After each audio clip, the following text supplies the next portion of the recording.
Hello welcome to cricket episode 5. Previous ఎపిసోడ్లో మనం అసలు క్రికెట్ ఇండియాలో పరిచయం చేసిన కపిల్ దేవ్ ది కెప్టెన్ గురించి మాట్లాడుకున్నాం.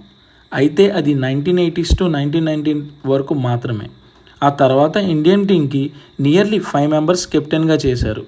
Dilip Vengsarkar, Ravi Shastri, Krishnamachari Srikkanth, Mohammad Azharuddin and Sachin Tendulkar. But Indian టీంకి ఎలాంటి చేంజ్ లేదు. కానీ ఎర్లీ 20sలో ఒక కెప్టెన్ ఎంటర్ అయ్యారు. That's Dada of Indian team Sourav Ganguly. Let's get into the show.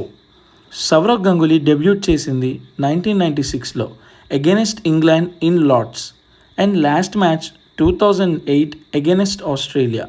తన 12 years ఆఫ్ ఇండియన్ క్రికెట్ కెరియర్లో చాలా అప్ అండ్ డౌన్స్ని చూశారు.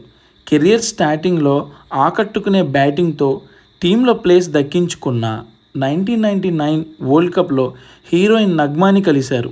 తనతో సీక్రెట్ రిలేషన్షిప్ మెయింటైన్ చేశారు.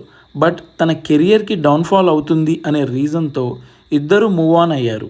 ఆ తర్వాత తన ఫోకస్ క్రికెట్ మీద మాత్రమే పెట్టారు. ఇండియన్ కెప్టెన్ అయిన 2 yearsలోనే ఛాంపియన్స్ ట్రోఫీ విన్ అయ్యారు.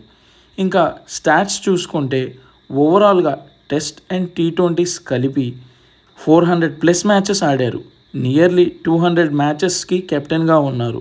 టెస్ట్ అండ్ ఓడిఐస్లో మోర్ దెన్ 50% విన్నింగ్ పర్సంటేజ్ ఉంది.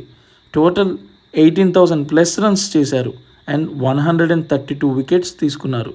సౌరవ్ గంగూలీ కెప్టెన్ ఎంత అద్భుతంగా చేసేవారు అంటే ప్రతి ప్లేయర్ పొటెన్షియల్ని గుర్తించి వారు ఏ రోల్కి సెట్ అవుతారో అని దానికి తగ్గట్టుగా టీంని మార్చుకునేవారు. దానికి clear example 2002 champions trophy win and 2003 world cup finalist అవ్వడం. ఒక ఆస్ట్రేలియా మినహా ఏ టీం ఉన్నా కూడా ఇండియా 2003 వరల్డ్ కప్ విన్ అయి ఉండేది. అండ్ దాదా కెప్టెన్సీలో ఎంతమంది యంగ్స్టర్స్కి ప్లేస్ దొరికింది అంటే ధోని ఒక ఎగ్జాంపుల్. తన ప్లేస్ 1 down బ్యాటింగ్ పొజిషన్ని ధోనికి ఇచ్చి తన కెరియర్ బెస్ట్ని చేశారు.